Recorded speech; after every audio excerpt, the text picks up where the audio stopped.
ఈ zero FIR అంటే చాలా మందికి తెలీదు. ఈ జీరో ఎఫ్ఐఆర్ అంటే ఏంటి? అది రీసెంట్గా వచ్చింది. ఏంటంటే ఎఫ్ఐఆర్ అంటే ఏంటో తెలుసు. అంటే మనం వెళ్ళి పోలీస్ స్టేషన్ కంప్లైంట్ వేయగానే ఎఫ్ఐఆర్ చేస్తారు.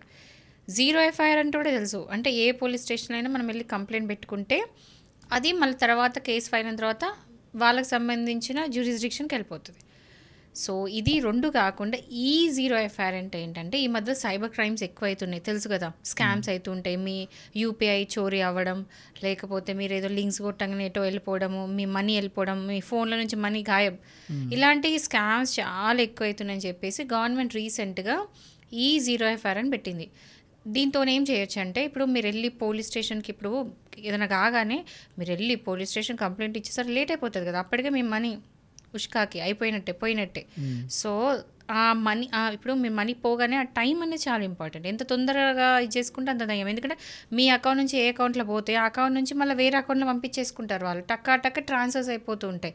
సో ఏ అకౌంట్ ట్రాన్స్ఫర్ అయిందో మనం కనిపెట్టడమే కష్టం. మళ్ళీ ఆ అకౌంట్ నుంచి ఇంకో అకౌంట్ అట్లా పోతూనే ఉంటుంది. సో టైం అనేది వెరీ ఇంపార్టెంట్ అని చెప్పేసి ఈ జీరో ఎఫ్ఐఆర్ ఎందుకు పెట్టిందంటే ఆన్లైన్లో ఇట్లా కాగానే ఏదైనా కాగానే ఇమ్మీడియట్గా వితౌట్ ఎనీ డిలే 1 మినిట్లో మీరు ఈ 1 మినిట్ అంటే ఎగ్జాంపుల్ చెప్తున్నా, ఎంత టైం అయినా సరే వెరీ ఇమ్మీడియట్లీ మీరు వెళ్ళి ఈ ఎఫ్ఐఆర్ చేయొచ్చు. ఓకే. ఈ ఎఫ్ఐఆర్ ఏమవుతుందంటే మీరు దీనివల్ల లాభాలు ఏంటంటే మీరు పోలీస్ స్టేషన్కి వెళ్ళాల్సిన అవసరం లేదు.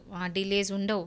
దానివల్ల దొంగలు దొరకకుండా ఉండే ఛాన్సెస్ చాలా తక్కువ. ఇవన్నీ ఉంటాయి కాబట్టి వెంటనే చేసుకోండి. దీనికి చేయాల్సింది ఏంటంటే cybercrime.gov.inకి వెళ్ళి ఆ పోర్టల్కి వెళ్ళగానే లైవ్లో మీకు అక్కడ కంప్లైంట్ అనేది పెట్టచ్చు. వెంటనే ఈ జీరో ఎఫ్ఐఆర్ అవుతుంది. కాగానే మీకు వెంటనే వాళ్ళు స్టార్ట్ చేసేస్తారు. వాళ్ళ పని వాళ్ళు స్టార్ట్ చేసేస్తారు పోలీసులు. ఆ తర్వాత సైబర్ బ్రాంచ్కి వెళ్ళిపోతుంది. ఆ తర్వాత రెగ్యులర్ ప్రాసెస్ అవుతుంది. అంటే మళ్ళీ ఎఫ్ఐఆర్ అవ్వడం అదంతా కేసు అంతా అవ్వడం. బట్ దీనివల్ల యూజ్ ఏంటంటే తొందరగా దొరికిపోవడం. సో అందరూ కూడా ఈ జీరో ఎఫ్ఐఆర్ చేసుకోండి. ఒకవేళ కనుక మొబైల్ ఏదైనా స్కామ్ అయ్యి మీ మనీ కనుక పోతే.